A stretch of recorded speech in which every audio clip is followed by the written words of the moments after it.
Ito ay rated SPG. Striktong patnubay at gabay ng magulang ang kailangan. Maaaring may masiselang tema, lengguwahe, karahasan, sexual, horror o droga na hindi angkop sa mga... Dahil sa sakit na nararamdaman nga nito ni Felma upang ang makalimutan nga niya ng panandalian ng sakit, kaya naman nga't uminom nga siya at tinawagan niya nga itong si Manuel. At dito na nga'y sinabi na nga ni Felma ang lahat ng mga hinanain niya dito kay Manuel. Paulit-ulit naman nga sinasabi ni Manuel na si Felma nga ang mahal niya, subalit si Hazel nga ang pinakasalan niya ng legal. Samantalang kung nasasaktan nga itong si Felma ay nasasaktan din naman nga ang kanyang mga anak. Kaya naman nga't gagawa nga na paraan itong si Andrea upang makauwi nga ang tatay Manuel niya. Subalit dahil pinagsabihan nga ni Hazel ito ngang si Felma na wag na nga silang guluhin. Ang hinihingi nga lang ni Felma ay sustento para sa kanilang mga anak. Dahil karapatan rin naman nga ng kanyang mga anak na manghingi nga ng sustento sa tatay Manuel nila. Sa kabilang banda naman nga mahuhuli nga ni Manuel na tinatawagan nga ni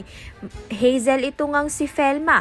Kaya naman nga't mapipilitan nga itong umuwi ng Pilipinas. Subalit manganganak nga itong si Hazel. Kaya naman nga't malalaman nga natin kung makauwi nga ba talaga itong si Manuel sa Pilipinas o magstay nga siya sa Saudi dahil manganganak nga itong si Hazel. Kaya naman nga't yan at iba pa ang dapat nating pakaabangan. Maraming salamat sa iyong panonood.